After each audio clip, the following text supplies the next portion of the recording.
Jason Momoa is returning to DC, but this time, something feels very different. Not just because he's no longer Aquaman, not just because he's playing Lobo in Supergirl, but because for the first time, Momoa himself doesn't know where this character is going next. And that uncertainty might be the most important signal about the future of the DCU. From a mapped-out universe to an open one. In the Snyder-era DCEU, Momoa knew exactly where things were headed. He said it himself. Zack Snyder had everything planned. The arcs, the endgame, the direction. Aquaman wasn't just a character, he was a piece of a larger blueprint. Now, compare that to what Momoa says about the DCU under James Gunn. He knows only one thing. Lobo is in Supergirl. That's it. No long-term roadmap, no confirmed solo project, no guaranteed future appearances. And that's not an accident. Why Lobo is a risky first impression. Lobo isn't a safe character.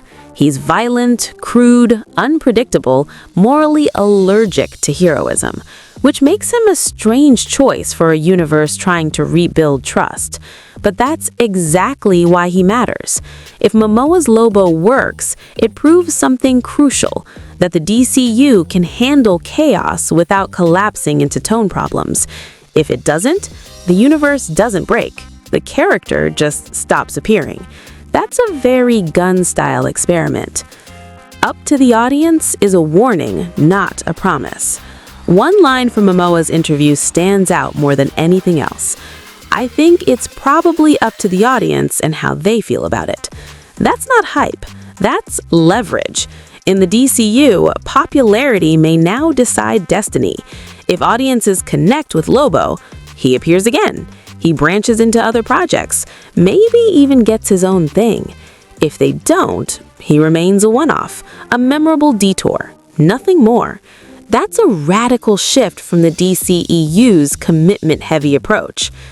Why Momoa sounds more excited than ever? Here's the interesting part. Despite the uncertainty, Momoa sounds energized. He calls stepping into Lobo a pinch-me moment.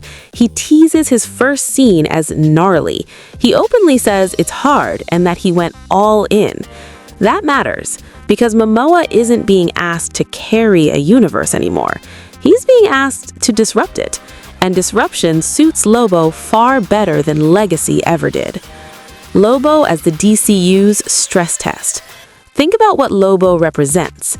He's not a symbol, not an icon of hope, not a moral compass. He's a bounty hunter who exists outside systems. Placing him in Supergirl does something clever. It tests how the DCU handles characters who don't belong. Not villains, not heroes, just problems. If the DCU can integrate someone like Lobo without sanding off his edges, that's a strong sign the universe has learned from past mistakes. The bigger difference between Snyder and Gunn. This isn't about which director is better. Momoa is careful with his words, respectful to both, but the difference is clear. Snyder built mythology. Gunn is building flexibility. One demanded commitment from day one. The other lets characters earn their future. Lobo isn't being crowned, he's being trialed. Final thought. Jason Momoa's Lobo isn't here to replace Aquaman. He's here to test something far more important. Can the DCU let a character be dangerous, divisive, and unresolved, and still trust the audience to decide what comes next? If this works, Lobo won't just return.